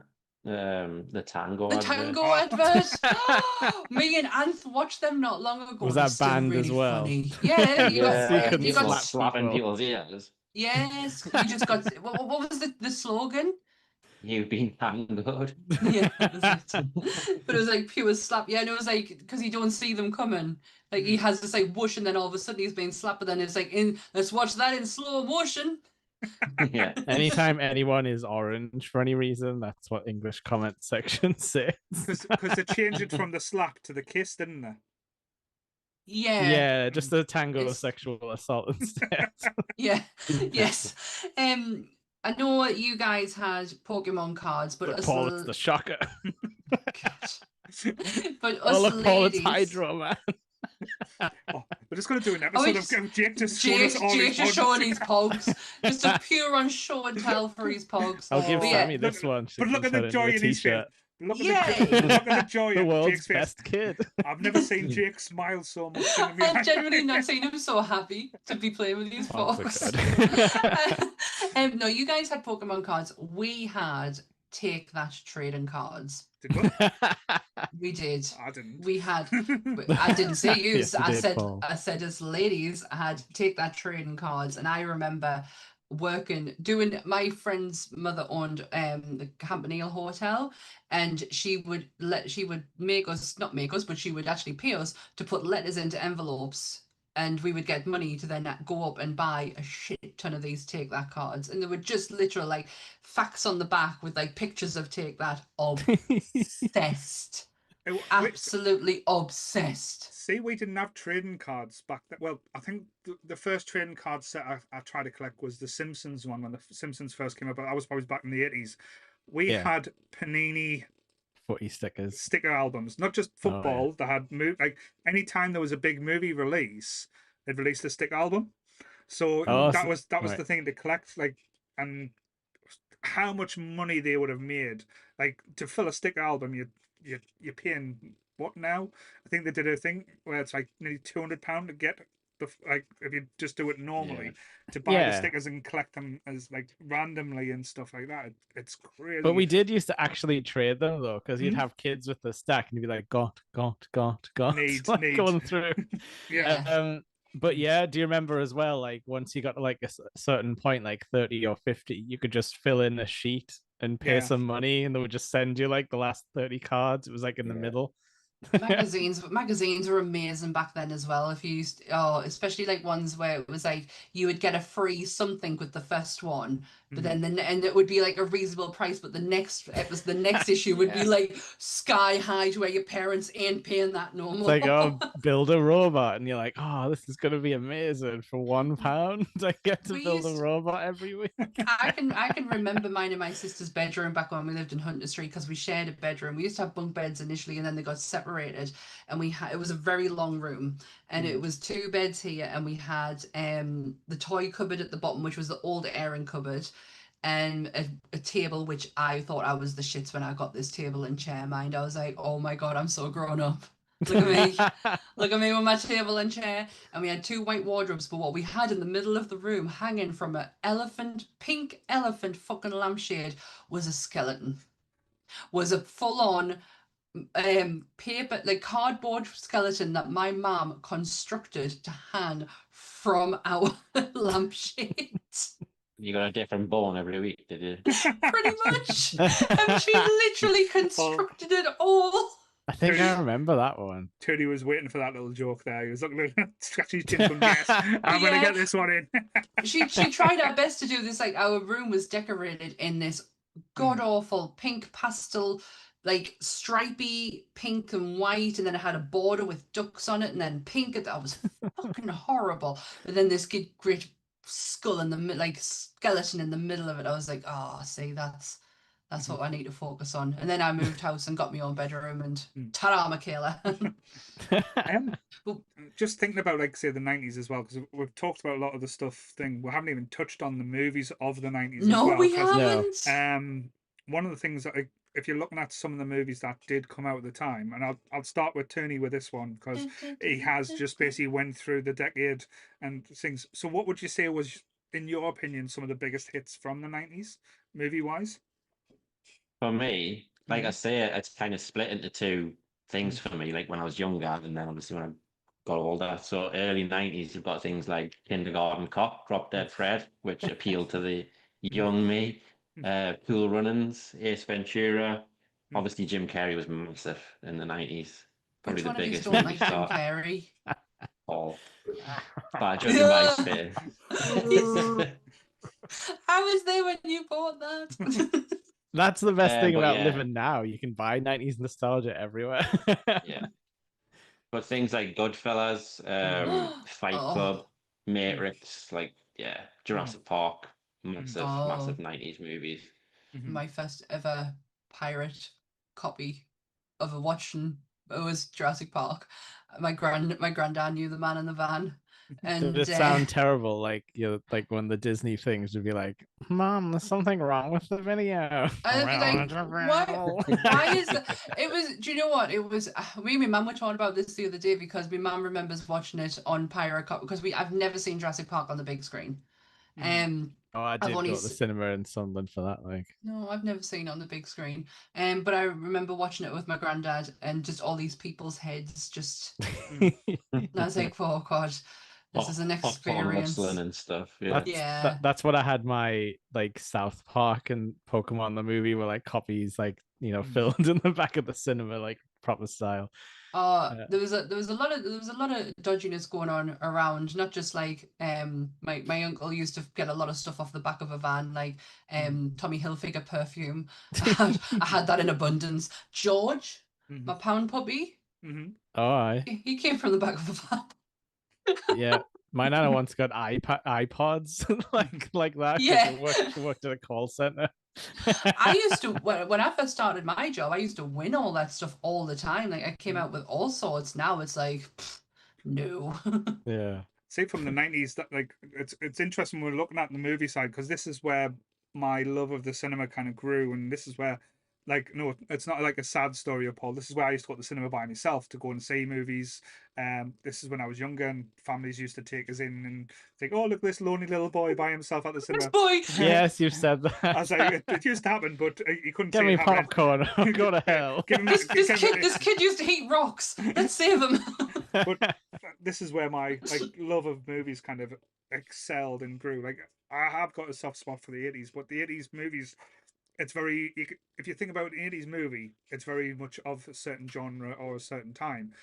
The 90s has such a wide variety of different genres. It's hard to say. If you said, give me a defining movie of the 90s, was the horror a big thing? Yes, but it wasn't the big thing. The thing was superheroes. Superheroes came out. All the different types of times. Like rom-coms, teenage like daft things come out. Like all these different things started happening in the 90s. Like if you look at a wide variety of this, like you've got like things like movies that give us like Clueless, Forrest Gump, Independence Day, Jumanji, Hocus Pocus. Then we've got Scream, Adam Sandler in The Waterboy, The Crow, American Beauty, Sleepers, True Romance, Casino, From Dusk Till Dawn. Literally every single genre of movie that you can think of and you think, oh, I love, the 90s kind of give us it to the to the degree where it was either at the highest, like if you think about like sci-fi and like monster movies, Jurassic Park is the pinnacle. If you think about like almost like a history run through, but like Forrest Gump, it tells history in a different way, but again, it blew your mind. Horror movies, films like Scream, I Know What You Did Last Summer, Urban Legends changed how we viewed horror movies, where it wasn't treating the audience stupid anymore. That was the big thing. Well, me and Ant had this conversation today about 80s and 90s films, and I was asking him what was the better genre, and I said for me, horror has such a great, especially horror movies, because that's predominantly what I watch. The horror in the 80s was experimental and it was different, but by the end of it, it started to get really fatigued and really tiresome, and we were just getting the same thing brought out over and over again. But as in the same with the television side, where the teen revolution took over, it's the same thing that happened in horror. The teens took over, and that's kind of like a fresher outcome, and it was teens playing teens. It wasn't not like Luke Perry. Yeah, but yeah, the teen revolution happened, and obviously then you had the likes of Scream, I Know What You Did Last Summer, Urban Legend, The Faculty, The Craft, even The Crow to a degree is still kind of aimed at a teenage market. So I feel like the 90s is where the teenagers really took over. But then you got a lot more strength and there's a lot more strength and depth in the 90s, I think. The Yeah. 80s had like standout movies, but I think strength and depth, like you say, across all genres, I think the 90s had it. Well, I made a bold statement that I was like, I feel like the 80s had more sci-fi than the 90s had more action. But then Anth was like argued the side where he was like, nah, There's a lot not of action particularly. in the 80s too. Yeah, Yeah. Exactly. I think it goes back to what you like and what your viewpoints. For me, I love 80s comedies, but there is top quality 90 comedies out there. Like if you think about like Empire Records, Coneheads, Clerks, it's just a different type of humor or different type of like energy that was coming through. It was like different actors in there, like. We weren't getting like this, the John Candys and the Bill Murrays as much in the 90s. Yeah, Hot Shots. Oh it was my more god, like Hot Shots. But then if you go to the Hot Shots, you go to Airplane and stuff like that as well. But I guess I guess by the 90s, a lot of the 80s guys were doing kids movies and stuff, because you'd get like the Home Alone cameos of all those like SNL guys and stuff like that, or just Bill Murray just showing up in Space Jam and shit like that. So I think they were taking like a lot of money for the children's kind of blockbusters, which like fair dues to them, get the paydays, but they weren't doing like they weren't doing like hits like Ghostbusters like towards the end of the 90s and stuff like that. The greatest decade for comedy was definitely the 80s. In my opinion, I think it has some of the greatest comedy, and it's not just movies, it's television, it's the likes of SNL. It's some of the funniest shit you'll ever see. But then the 90s is just it is funny, and I do find it funny, but I don't enjoy it as much as I love 80s comedy.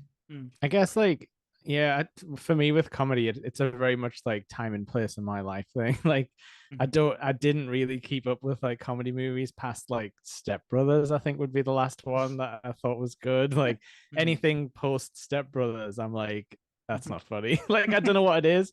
Like I lost it. But like I'll still watch like comedy TV shows, like Brooklyn Nine-Nine and stuff like that is like, Always Sunny. That seems to hold up, but I just can't do the movies anymore. I don't know what There's it not is. that many funny movies now. Like thinking back, like you say, like Bridesmaids was like really funny, but the few and far between now. Yeah, it's like stuff like Pitch Perfect as well. I suppose like I've enjoyed that and things, but just a classic, that Jake though. Yeah, like I don't know. It's kind of, but I feel like I would still watch all the 90s comedies, but I don't think I liked a lot of the 80s ones that my parents liked when they tried to like show me stuff, and I was kind of like, oh, I don't really get it. But it's probably just because I wasn't old I enough think a to lot of like. the 80s, I think a lot of the 80s ones are like aimed at more like grown up, Yeah. like so like trading places and things like that. Like Yeah. I think, yeah. More I still Whereas grown up like, watched comedy it. kind of whereas thing. Ace I loved it. Ventura is not aimed at adults because he's the most No. annoying character in the entire world. But when you're a kid, that shit's hilarious. But yeah, look Yeah. at how much we laughed at Kel from Keenan and Kel, and he Yeah. was essentially annoying as shit. But Yeah. it was really, really funny. Because So that kind of humor. because when you go back and watch it, like Keenan's dad's probably the funniest character. Like, Yeah. you know, like as sort of an older. But yeah, it was definitely like the silliness you were there for as a kid. Oh, And again, I'm going to bring this up because I'm not going to like try and say, oh, let's have a big debate about like humor today. But Yeah. a lot of the comedies and a lot of the jokes and stuff back then aren't suitable, shall we say, of today's audience as well. So a lot of the comedians or a lot of the movies, they don't make comedy movies for fear of causing upset, causing like offense, because there's movies that have made like say 15 years ago and you think, oh, they shouldn't have said that or shouldn't do that, but you think it's very much of the time. Even like say recent ones, like if you think about Tropic Thunder, the certain bits in there that Yeah. is hilarious, but it's like, oh, again, should they have even And done considering some- who that is and how it wasn't actually that long ago, that's Yeah. insane that he gets away with it. Yeah. You know what I mean? And so now it's like, are they scared to make out and out comedy films? Because I know if you talk about like a lot of people love him or hate him. Ricky Gervais has got quite a lot of opinions on him. It's interesting to hear him talk when he talks about comedy and jokes and stuff. Now it's like it shouldn't be down to the person telling the joke to worry about offending it. It's up to the person who receives the joke to like to be offended or to what upsets them. It's what's behind the joke, if there's malice or horribleness, or if it's just, as I said, because he says any joke shouldn't be off the like off brand, or like say, oh, you can't go there, you can't do that, you can't say this. It's good, but why if there's no malice intention behind it? Yeah. So again, I guess because like sometimes they don't tell us what their intention is, you Yeah. know, No, like and because you go back and watch like Mighty Boosh and stuff, and there's a lot of blackface, but they've never really come out and said why they did that or why they felt it was like needed for the joke. Yeah. Like, so yeah, like I can see it from both like angles. I'm a big fan of Ricky Gervais, and I absolutely adore his work. And I remember when Derek came out, and everybody instantly, because he was playing a character that had special needs, instantly everyone's like, oh my god, it's poor taste, it's absolutely appalling. And even my mom jumped on that bandwagon, and I was like, have you watched it? And she's going, no, I don't want to sit there and watch something like that. And it's like, it's one of the most beautiful pieces that man has ever done. It is one of the most beautiful television programs with such an absolutely beautiful message. And just because you are looking at the fact of who he is playing, you feel that that is something that you need to be offended by. It is absolutely gorgeous. That program is probably it's probably my favorite over Afterlife. Yeah, that was my piece on that. It's just interesting because you get loads of people like running the community that we do. Like we try and be all inclusive and try and keep everyone involved, but you get like oh, you can't make jokes now because of the woke parade. I was like, you don't even realize or understand what the word woke means. But you're using it, and that's the thing. They're using these type of phrases because like, we touched on like Ace Ventura, which is a famous one because there's the whole like Yeah. trans thing at the end. The second one, as far as I'm aware, is a bit weirder in a different direction because it's the whole like, you know, going into sort of cultures and being like, oh, these guys are like savage cannibals and stuff, you know, like it plays a so yeah, like we had like massively like stereotyped comedies and stuff. I don't know, like yeah, like I don't really think the woke thing matters because I think you can tell a good joke without like messing on with like easy stereotypes and stuff. Like a lot of the stuff we've talked about, like I know like Keenan and Kel was like, you know, a young black comedy, but the jokes were so like absurd, like it's the kind of they still do work today, like in some form. It's like you can tell jokes that don't offend anyone like on purpose and just be like, this is funny because we're all humans. But I think some people like Gervais are like, oh, but I want to punch down a bit, you know, Yeah. like 'cause it's 100%. easy. Yeah. And there is comedians that do that where they'll take the easy route and go for the easy joke. And Yeah. but again, sometimes you want to have a bit of a laugh at people. Like, and again, I was the one, like say Michael Myers with Austin Powers. Like Yeah. some of the like depends if you go to Austin Powers too, like Fat Bastard. Like you could not get Yeah. away with that now, but to be I want honest, my baby back. it is some of the funniest shit you will laugh at back then. And again, it's some of it's not culturally appropriate or thing, but again, it's not done with malice. It's not done with any agenda or anything like that as well. So it's Yeah. Austin Powers 2 had me and Michaela. We went to see it in Florida, and oh my god, we were so obnoxious. I'm not surprised people didn't ask us to leave of how loud we were laughing at that film. Mm-hmm. We went on ridiculous. It was so funny though. I was like that with The Mask. I went to see The Mask at the cinema, so I must have been about 12, and I just laughed so loud all the way through. Mm-hmm. And then I think we did a watch along in the Discord not long ago, and like it's terrible. It's not funny. You're like, how did I find that funny? I liked it.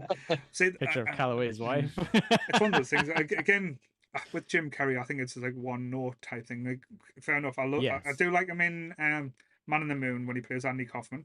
Brilliant performance. I do like him in. I don't like Eternal Sunshine of the. I love Eternal Sunshine of the Spotless Mind. I got tricked into watching his serious movies because I was like, I like Jim Carrey, and I was like, oh, it turns out I just like the human cartoon character. Yeah. Oh, I like the one he did with the numbers. I really enjoyed that. I like seeing a serious side. But it's just got to churn out Sonic movies from now on, so it's all right. He just reminds us too much of Lee Evans, like the plastic face, sweaty man. But Lee Evans' videos were really popular in the 90s, though. Like my friends made me watch all of them. He was never like my favorite guy, but there is still a few jokes that stick in my head. Yeah. Like one about energy companies that always made us laugh, where he was like, I'll estimate, I owe you, fuck all. And I was like, oh god, I work in that sector, please don't make people everyone's go and say that now. So I still think about his one, like he's on about like driving, like, you know, when you go past a manure field and then go like, someone's like, was that you? Like, oh cheers, man. So I smell like 7 acres of shit. So trying, like, again, I know it's gonna be hard to narrow this down. What movie for you, Jake, defines the 90s, would you say? Like, because I know it's like a wide variety, but I know with you being a quintessential 90s baby. Yeah, it's okay. Mortal Kombat's up there because that's a video game movie. And yes, we had video games in the 80s, but the technology didn't really kick off until like the 90s. So this was like the rise of like video games movies. I might say if I had to be like, I'm gonna show someone what the 90s time capsule was like, it might have to be like Space Jam. Right, because that's a good shout. Because that plays on the whole Michael Jordan phenomena thing, which somehow even crossed over here, even though we had no idea what basketball was. Like no one cared. Hey, I was a power forward at school. I watched his last game at a Pizza Hut in Florida, wearing my Chicago Bulls official shirt. I was all about the Michael Jordan life, even though I did not understand one iota of what was going on. I was just there for the hype train. Well, I watched. Can I ask you a question then, Jake? Yeah. Why are you picking Mortal Kombat over Street Fighter movie? Oh well, we've done have you seen the Street Fighter movie? I told this story on the podcast many times, but I tried with my dad tried to get us into the cinema to see both Street Fighter and Mortal Kombat, but we got turned away by the Sunderland Cinema, whoever was working on the ticket booth that day. For Christmas, I did get Mortal Kombat on VHS, but nobody ever bought me Street Fighter. I had to wait till HMV times and buy my own DVD and finally watch it. And you remember to get into the cinema, you used to just have to tell them your date of birth. Yeah. So you used to just try and add like 2 years on your date of birth or whatever. Never used to see any I'm ID. not that clever. Oh, they saw how tall you were. That was the thing. The Sunderland one used to be a nightmare because you used to go through 2 stages of. You used to get past the door. If you go past the door, you had to get to the ticket office. That was the thing. So the person at the door was always easy, but the old bitch, yes, I'm calling you a bitch. She's probably dead. Hopefully. She ruined our childhood. She did. She was always on the ticket off, and she used to always go, "You're not that age," and it's like, "Fuck." I know they would get like in Can you legal just go, trouble or yes, I something. am? Yeah, but I just want. But I was under 12. I was going, "Yes, I am." Can you guys remember the first time you actually got into a movie? Because I've got one. I got into Austin Powers 2 when I was 10 years old, and that was a 12. And my mom probably bought me like a little shirt and everything. She's like, if we'll get you a button-up shirt, then it'll work. Naked Gun I'm 12. 12. Naked Gun 33 and a third. You Oh, probably nice. haven't That's even a heard good of the one. one I went in. It was called Splitting Airs, and it was with I remember that. Yeah. John Cleese, I think, Yep, is in it. John Cleese. Yeah, it was absolutely terrible. Yeah. Oh, I can't remember ever, because I don't think I ever went to the pictures by myself until I was 13 and I Well, went so your to parents see. wouldn't have tried to sneak you in though. Were my parents bad? No, my parents had to get me in for Batman. You heard that story, how that went. Yeah. I don't think my parents would dare go against the grading thingy, but I remember the first movie I went to see by myself with my friends, it was Titanic. Oh, Even though I actually really like Titanic as a movie.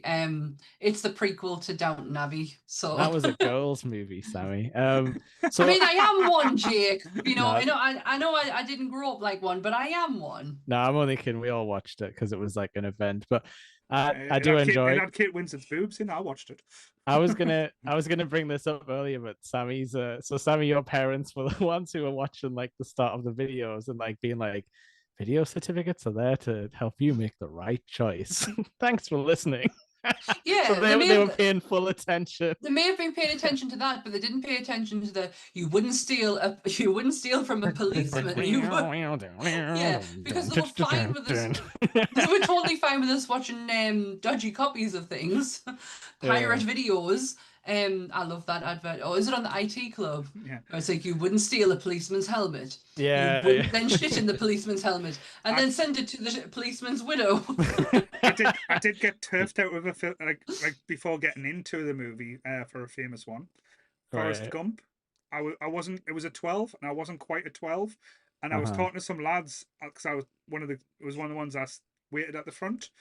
And there was a bloke standing there. He didn't have his official cinema shirt on, so he was just standing there waiting for it to open. And we were talking, saying, "Oh, I've heard this is good." And I was going, "I know, I didn't turn 12 for a few months, so I'm getting in a bit early." And the guy turned around and went, "Oh, you're not getting in now, son." Get out! Oh, what the hell? That's so bad. I was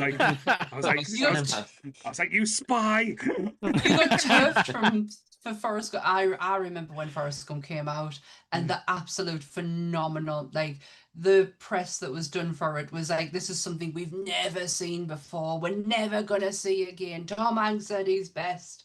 Oh, it was it. And you know what? I do really love that movie. I hate Jenny. In all honesty, she's awful. Isn't she? There was a poll about the worst villains in movies, and Jenny always hits top 5. Yeah, people get angry about it now, though. She just had her own choices. You don't like women picking choices. No, she was a cunt. No, she was horrible. She used him. Yeah.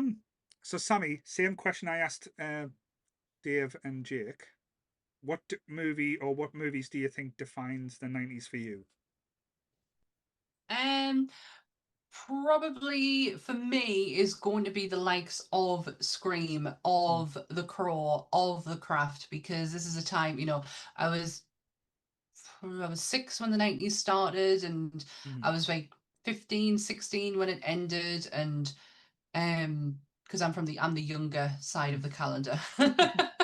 I'm a July baby. But yeah, this is a pivotal point for me in, you know, the person I am today. And, you know, I mean, horror's always been huge for us since I was 8, but it was a fleeting moment. It was like fleeting things that would come in. Like, it wouldn't all just be all horror all the time. And then Scream. And I remember Go.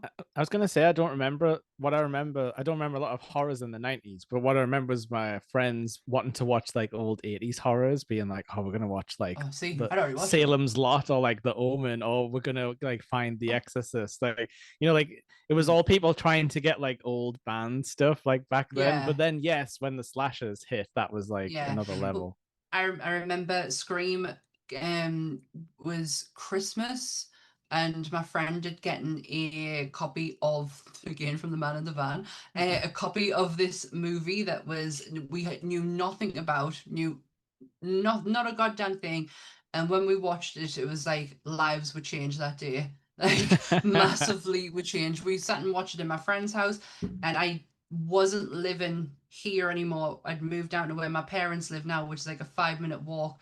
And I was with my friend Catherine, who lived over the road, and we walked home. And the plan was to go home. I think I've told the story before. In the But go dark. home. Yeah, we were going to go home, have our tea, and then go back out again. And as I'm having my tea, I get a phone call on the house phone, because we didn't have mobiles then, to tell me, if Catherine rings you, you're number 4, and that's it. And I was like, okay.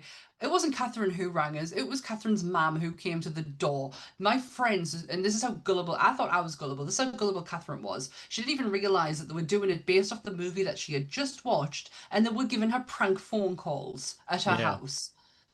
And her mum was so upset and so angry, and I was like, had to explain the whole situation, and I get fucking grounded for it. Even though I didn't do anything, but yeah, Scream and like especially probably more The Crow and the Craft, because like aesthetically, that's the look I have kind of gone for and kind of stuck with. Like it's, I've gone through different phases, but I seem to always tend to go back to the long black hair and. What were your thoughts on the Blair Witch? Loved it. I went. thought that Oh was my god! absolutely incredible. I went to pictures to see it. Yeah, my heart was beating out my chest towards the end. Like it was just like. I loved every second of it, but I loved the And fact that obviously I would. the internet was like an up and coming thing, obviously then. And I remember like they were making out like these people had really gone like missing and stuff, and there was like a website built for it and stuff. So it was like it was quite, you were quite like involved, because some people didn't realize that it was a movie, and they actually thought that it was like a documentary about these kids going missing. Yeah, really well done.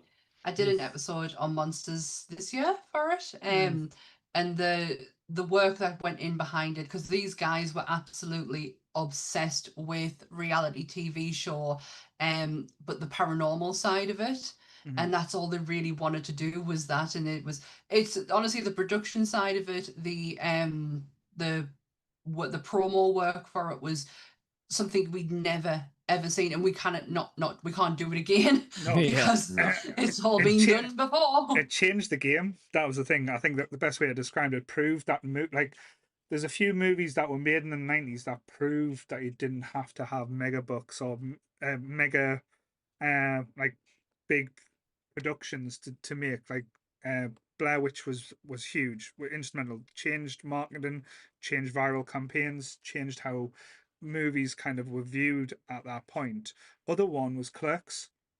Clerks similar, was done on a shoestring, and just showed if you get people behind it or enough momentum to ride the wave. Because Clerks, if you watch it now, I'll be honest, I'm a big Kevin Smith fan. Clerks isn't great. It's just funny jokes, interesting characters, and an interesting premise. But the kind of motion behind it to carry it and push it forward was just brilliant.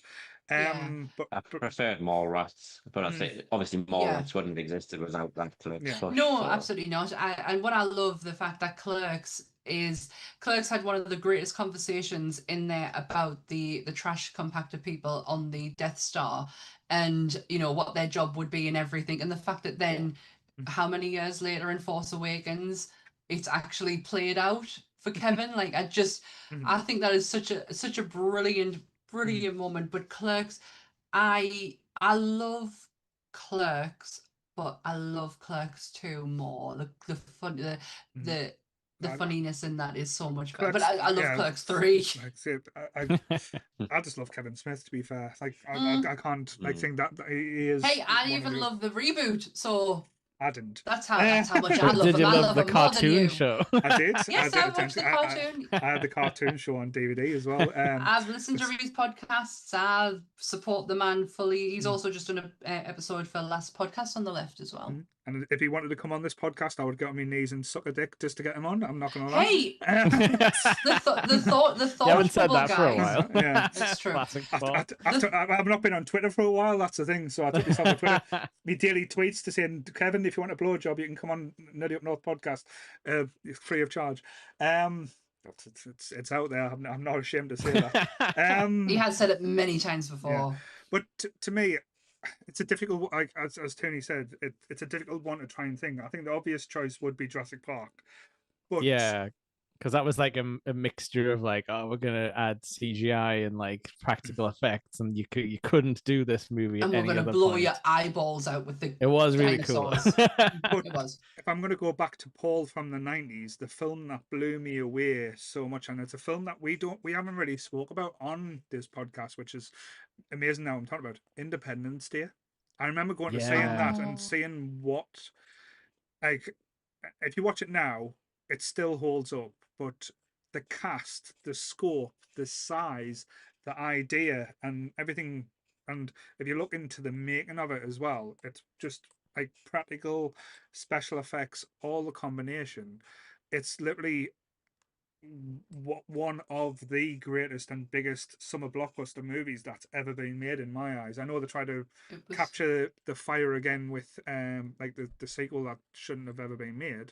I saw that in the pictures. It was our Christmas film for a really long time. I think I spoke about this on Monsters a couple of weeks ago.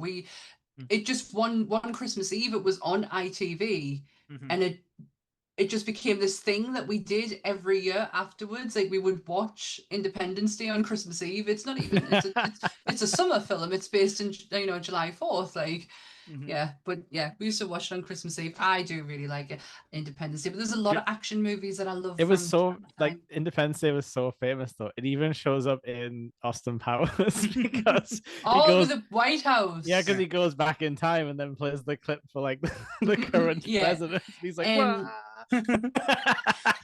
know it's not one that I watched in the 90s. It's actually one I watched really recently, and I think I forced Paul to do an episode on it for my birthday one year. Was The Fugitive. Great film. You didn't have to force it, but yeah.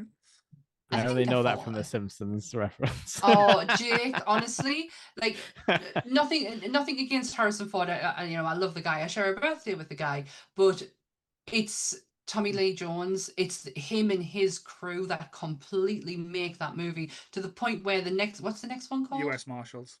I love that too because they're all in it. I don't care that the story is not as strong as The Fugitive. I just want to be with them guys all the time. Yeah, Tommy Lee Jones was a star like when I was a kid. He's a star. He's just amazing. It's weird though because he's the most like gruff old man that you wouldn't think kids would identify with. Yet we all loved him. He was in Captain America for God's sake. Men in Black. Yeah. Again, flipping on the opposite side of things, what film would you say not defines the 90s, probably the hidden gem of the 90s for you? Ooh, I've got a good one for this. I was literally just thinking about it because of Tommy Lee. Unless I'm wrong and it wasn't the 90s, with Small Soldiers, was that the 90s? It was 90s, yeah. It was the 90s. I will put my hands down. It's a remake of Gremlins. You know what I mean? But like that one felt like a hidden gem to me. But then again, it was also a big marketing ploy to sell toys. it came out close to Toy Story as well, didn't it? So because like I'm sure during the 90s there was a lot of movies that came out that would round about the same type of like thing. Like we had A Bug's Life and Ants. And yes. Like, oh God, yeah. Ants. Yeah. A lot of movies no. That was like kind of like round about the same idea.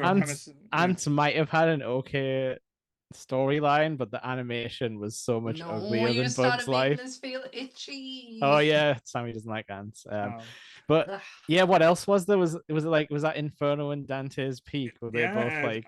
And Dante's Peak and Earthquake. Oh, I've seen that one. Oh, This was like Volcano, yeah. Was that the one where he jumps in the lava and like starts burning? He's like, "Wah!" Yeah, because this was the time of like natural disaster movies as well, wasn't it? Some of them, yeah, because they had the CGI to get messy with shit and be like, oh, how about look, Godzilla's here and he's in America.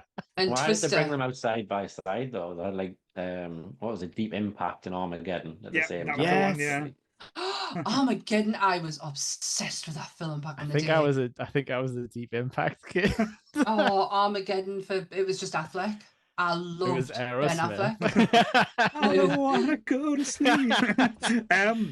But yeah, Small Shoulders is a great show. Like I don't think it gets the credit it deserves. It's a bit like Gremlins. Like we have to face it, but it's kind of like it's got that. Yeah, but it's got that thing where it's like, you know, it's got a bit of sci-fi in it, like sort of as Gremlins does it.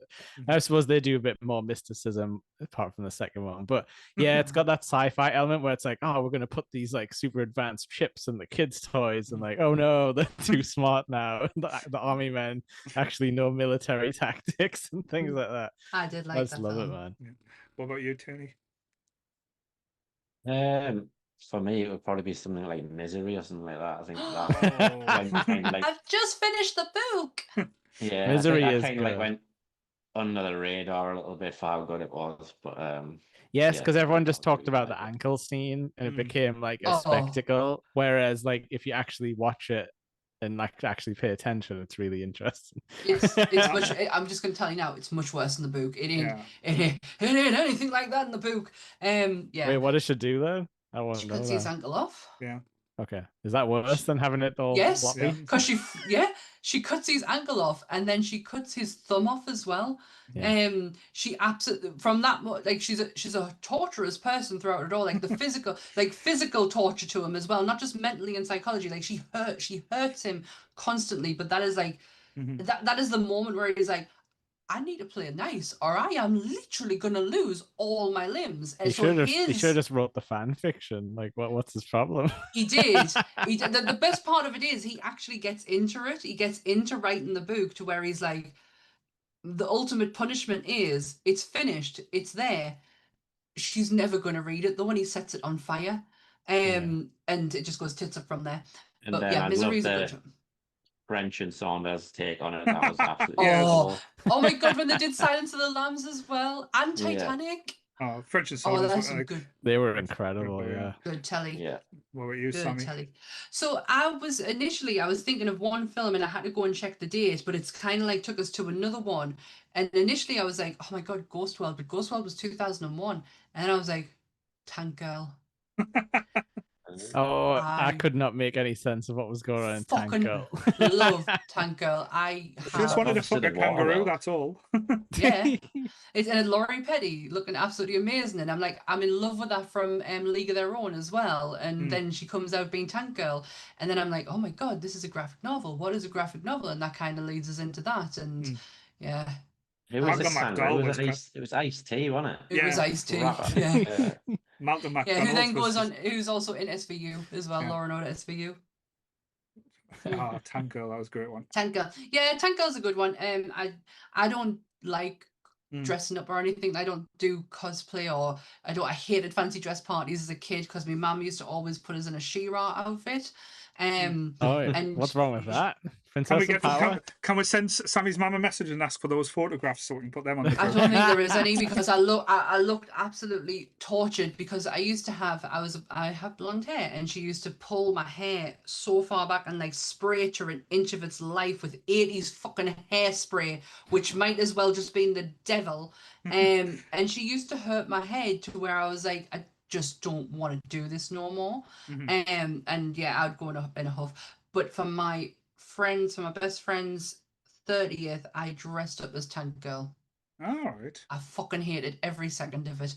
I hate dressing up. I absolutely despise it. Going back on trend, why didn't you just dress up as like Wednesday or Morticia? Because we had Adam's Family Values and all that stuff.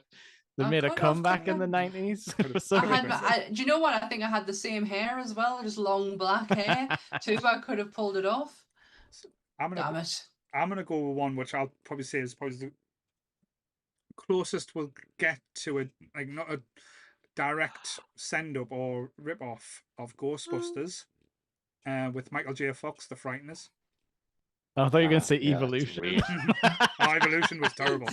That's a Ghostbusters ripoff right there. Yeah, but The Yeah. Frighteners was it's such an interesting movie now watching it back now, because when it first came out, nobody liked this movie. Like nobody knew what, because the Oh, I humor loved it, mate. wasn't, it was like quite dark and quite, it was Michael J. Fox, but it's Michael J. Fox being an arsehole. He's not being a nice guy in this.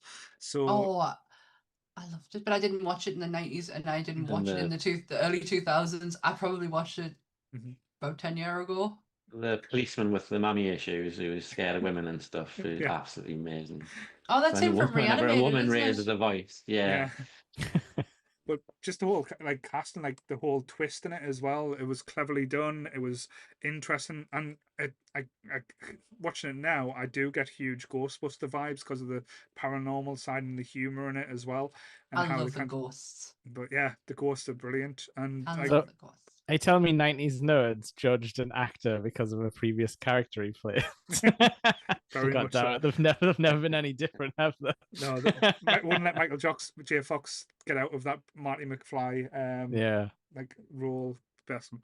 But no, it's, if anyone does want to go back and watch it, it is so funny. It's so It's good. entertaining as well.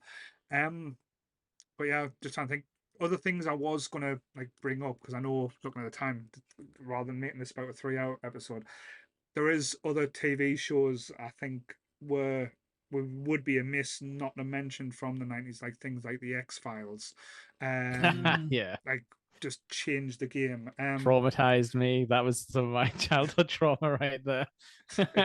But it kind of like set the tone for like TV shows going forward, Yeah. like Monster of the Week. No show has, like, lots of shows have tried to do it as Apart from good. Scooby Doo. Ooh, I want to quickly mention one that I was too young to watch, but was an absolute phenomenon that I enjoy now. Twin Peaks. Twin Peaks. That was insane. Yes, you do like that. I do. I will get round to watching it. I like me some Lynch, but that was incredible how that took everyone by storm in a weird way, where they wanted to know like who the murderer was, and then Who killed Laura Palmer? then it forced like the studio to force David Lynch to like reveal it early, and then it fucked it Don't- up. But then he Don't came tell back. us, though. Then he came back like recently and finished the series, which is insane. Yeah. And then he Um, died. Yeah. Sorry. No, it's always like Twin Peaks. I think it's such a phenomenon as well. Like literally, if you watch the show, you don't know what's going on. You watch Nah. the movie, you definitely don't know what's going on. The movie is fucked up. But yeah. please don't. Do not watch that movie unless you're prepared for what's going to Oh, happen. please don't. So I went to go and watch it because I've never seen it before, and I was like, I really need it. I need to know, because my parents, I think my mum really likes it. And I was like, so I went to go and watch it, and I'm watching the first episode, and we were at the flat at the time, and Ant walked in and went, "What are you watching?" And I went, "Twin Peaks." He went, "Well," and he told us everything that happened, and I was like, "Well, what's the fucking point?" I took the hissy fit and I does- like refused. But now I can't remember what he said, so I And can go and it actually doesn't- watch it. It doesn't even matter. That's not even the But I don't know what he interesting said. I thing. can't remember what he said. Good. But I remember being really angry at the time, going, "Well, I'm not fucking watching this now." But yeah, I don't think people were prepared for what he had planned on that series, because like the movie is like just another level. Like that's like pure Lynch. I don't Twin think Peaks is a good one. I don't think people understand how good British TV was at this time as well. Like if you think about like serial killers and cop shows, like Cracker was one of the must Oh see. my like, god, unbelievable. Cracker! That's Like- the one you couldn't do these days with that title. No. No. But Cracker, Brass Eye has already been mentioned. But the other one as well, like we kind of like mentioned it, but I think by mistake, was This Life. This Life is one of the most weirdest show. Well, it's basically a show that was on BBC Two at like 11 o'clock at night. It is basically just like human, like adults conversations, adult relationships. Like it's probably the most normal situation, but it's the most Is that the Andrew captivating. Lincoln one? Yeah, I'm trying to know think that. which Yeah, one yeah. that one is. it is. 'cause It's Andrew Lincoln. It's a guy before he did Walking Dead. Where he Oh, played I Egg. know who he Or is. This Teachers. like Who's I that thought it one, was really? Teachers. He was in Teachers. No, he was in He is Teachers as well. after He this. was, yeah. Teachers after this. Yes, I But- see this like. Well, there's another one as well, which kind of had like a resurgence over the last couple of years, but it was something from the 90s. Has the Scottish guy in? I can't think of what his name is. Never mind. Right. Never mind. Sorry, I can't No? remember. But there's one show that I can't believe in 4 years we've never done an episode on it. Mhm. It's the epitome of nerd culture of the 90s for the UK was Spaced. Yeah. I thought you were going We've to say never Friends there. We have No. done an episode on Friends. We have done an episode of Friends. We have never done an episode on Spaced Mhm. and the impact that Mhm. has had on a lot of nerds' lives. Mhm. Yeah, I was a bit. starting at like nearly 10:15 at night. I was a bit late to Space. Like I Me didn't too. see it till the DVD box set sort of Same here. days. Yeah. Yeah, same here. But yeah, I think I would have liked it. It would have been a bit too adult, I think, if I'd It's- seen it at the time. But It's the Jar Jar Binks argument. Like, I think Mhm. that's probably when I was, because it had to have been about 18, because I've been with Anthony 18 years, so about 18 years ago, because he got us Mhm. into it. And when the whole Jar Jar Binks argument came up, I was like, well, Mhm. this is where I'm going to take a stand. This is the hill I'm going to die on. And Did I'm we still there. establish? So Phantom Menace came out at the tail end of the 99, Mhm. right? Mhm. Yeah, it does not feel like a 90s movie to me. Like, But yes, No? the only other things I was going to mention is like we got great fantasy like TV shows as well, like Xena, the Warrior Princess, Yeah. Hercules, which was crazy, and one of my favorite TV shows. Well, I think we only got 2 seasons of it. Was The Flash, like the original Flash from the 90s. no way. You actually Oh. watched that as Oh, it it was aired. brilliant. I absolutely loved it. Anth watched it because when he turned up in the Flash CW one, Anth lost Yeah. his mind. Yeah, Yeah, and wasn't Mark Hamill in that? yeah, playing a yeah. He sort was of- in. He was playing the playing a trickster. I think Joker. the trickster. I Yeah. think it was. But having which he reprises in the animated universe later on. it is actually, yeah. But the outfit in the Flash is the greatest Flash outfit we have ever seen. If you go back and look at it, it is spot on, comic accurate, and beautiful. He's got the chin for it. I'll give him that. He does. He does. He has the absolute figure for it and the stature for it. But yes, Yeah. is there anything you guys want to bring up and talk about that we haven't? Because I know we've Just blind- because it's right next to me on the screen, Fresh Prince of Bel-Air is Yeah. insanely good for its Mm. time, and Mm. it had some very heartfelt episodes. Oh, and I when you're still watching it back cry. now, it's even sadder, I think, just because It's- of The episode with his dad. Mhm. Yeah. And him and Uncle, and you can tell that's real tears because it's when Yeah. Uncle Phil knocks his hat off, Mhm. and he's yeah, that's such a sad episode. And Uncle It's. Phil was Shredder, so that's a good Yes. tie-in for more Turtles. No, he I'm wasn't. really- This is Kevin Nash. I'm so glad you said it because I kept calling him Splinter. I couldn't get the two right. I kept I've mixing the seen- two up. I've seen someone else do that recently. I just want to quickly mention as well. We talked about South Park, but wrestling was insane in the 90s. Yeah. The Attitude Era. Mhm. Oh, I've got a hells cane yeah. here as well, obviously. Cane. Changed everything. Was Attitude Era kicked out in 1997, I think, if I'm right. Yeah. it that late on? So it was late. yeah. I think Wow. I think it's hit its peak in the 2000s. Like, but Mhm. yeah, there was like South Park signs every week in wrestling. It was the whole, Mhm. all of the pop cultures converged into wrestling. Jimmy! Oh no, we only had, oh my god, you killed Kenny back then. That's all Oh, we it's- had. But yeah, wrestling was like a phenomenon back then. I remember like that used to be the water ball, and as Sammy mentioned before, it was like ECW was just kicking in as well. Oh, So, Mhm. because we we were used to have talking that about on, trouble. because we And used we're to watch still that on- dealing with the fallout of The Rock hanging about, ruining Yeah. movies for everyone. yeah, He's still Uh, about. still about like ECW as Bravo, because we used to get after the wrestling finished, that's when the porn started, and everyone used to that's when the videotapes used to keep rolling.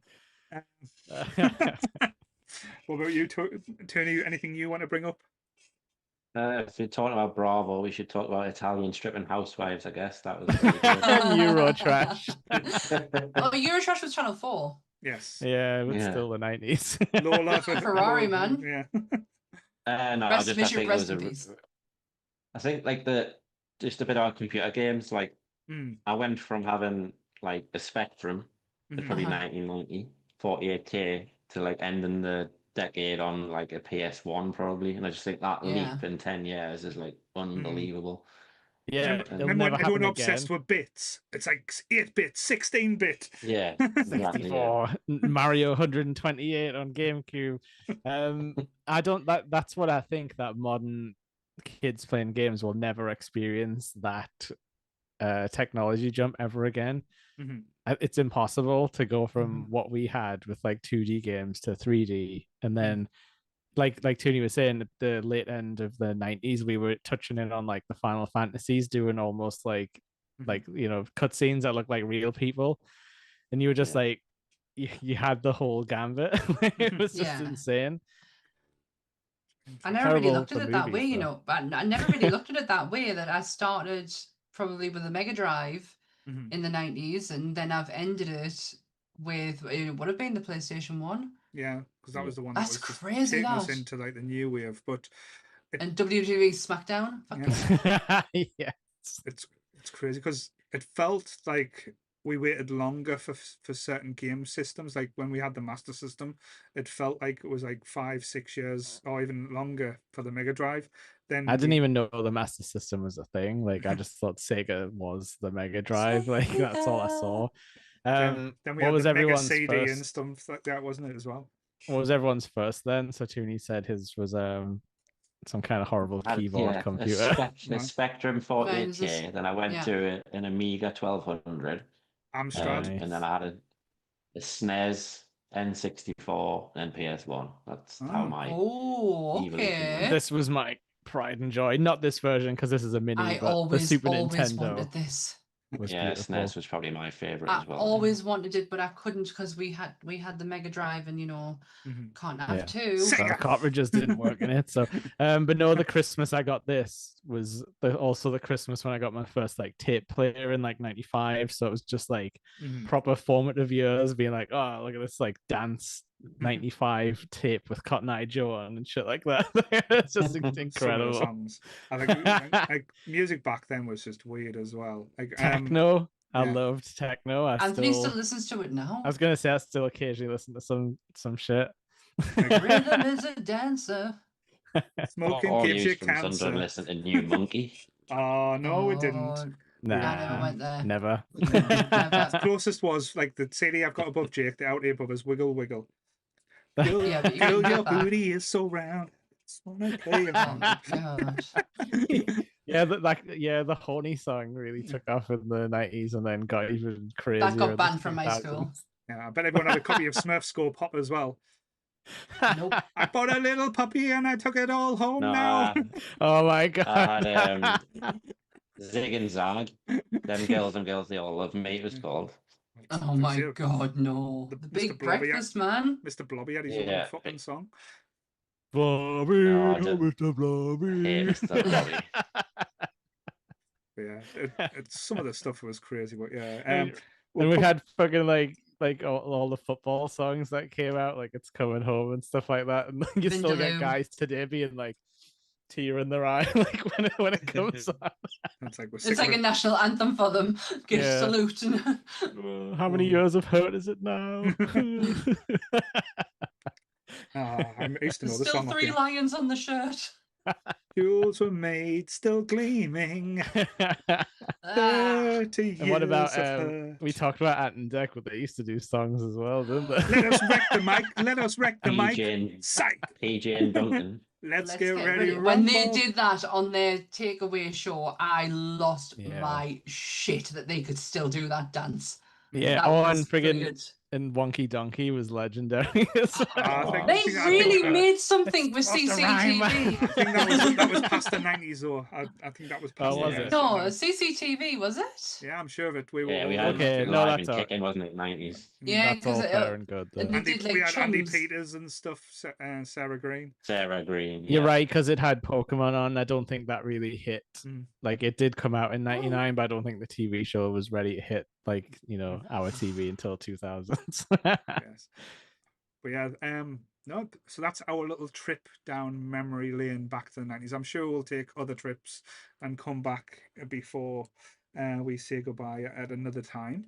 But yes, so Sammy, what is happening tomorrow? Well, tomorrow on Monster Monday, we are doing anthology horror with a very up-to-date anthology horror, which I honestly urge you all to go and watch because it is so much fun, is The Mortuary Collection with the amazing Clancy Brown in it. And oh my God, he is absolutely phenomenal in this. I thought this was going to be a gateway horror for some people. It's not. It really isn't. It isn't for the faint of heart in some of the stories, but it was so much fun to do. So that will be available tomorrow on the Nerdy Up North YouTube channel from 10 o'clock. The audio for that episode and this episode will be available later on that day. Yes. Have you got anything planned for this week, Jake? 'Cause I know you're having a little break with Doomsday to try and yes, we're having an MCU recalibrate. break. But no, yeah, the Rumblecast is coming back, and on theme, we're actually doing Survivor Series 98, the Deadly Games. Deadly Games. I don't know. It's just one of the ones I had on tape back in the day that I probably got through dodgy means. As we all did with our wrestling. Yeah. So I just fancied doing that because I remembered it being silly and it's a bit of a tournament. So those are always fun to watch play out. Yes. What about you, Tony? Have you got anything planned? Anything up your sleeve coming out? Because I know you've just got over your 90s when you're going through every year of the 90s and top films and stuff. What's planned next? I want to review Weapons. I've been waiting for the dust to settle a bit on that because obviously that I'm not very keen on addition spoilers out, so I'm just going to let the dust settle on that a bit and then. I thought you were going to be doing like a series on weapons. And I totally forgot that. Yeah,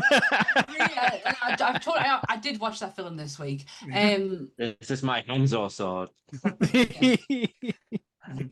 Sorry. No, Sorry, the movie Weapons was an amazing film, but like I said, it's quite like not much has been said about what it's about and stuff, so I don't want to go in all guns blazing and ruin it for people. So yeah, I think when I done my type about, I kept it very. I didn't mention anything because this one has something that because the trailers show you at the movie, that's not the movie you watch. When you go to cinema, it's completely different, and it's quite an interesting take, especially if you like spooky and the paranormal, shall we say. That's probably the most I'll give away from it, but yeah, it is quite interesting. I'm gonna sue for false advertising. You'd have a good shout with that one. I know the Top Grump Boys are back on Tuesday after like doing their 1 year anniversary last week, which was funny as fuck. I'll admit I hate them guys, but that was a good episode. Go and watch it. But they're doing an interesting episode this week. I'm gonna tune in just to see if they can say anything nice about the Twilight movie. So they've got a special guest on. I don't know if they've actually let people know, but I'm gonna give them a spoiler now. He's on it. Won't tell anyone. I have always said Chris has got the skin of a killer. He does wear Dharma glasses, so. And the little spider monkey. Go and see the video on Instagram. Molly will be joining them as well. I think they've been recording tonight because that's why they've only jumped in the chat the last 15 minutes. That makes so much sense that the two of them have just joined in at the same time. Yeah, they've been recording tonight. I don't know if Anime Club is back this week because I know Chris is going away. So I don't know if him and Phoebe will be back this Friday. But if they do, tune into them.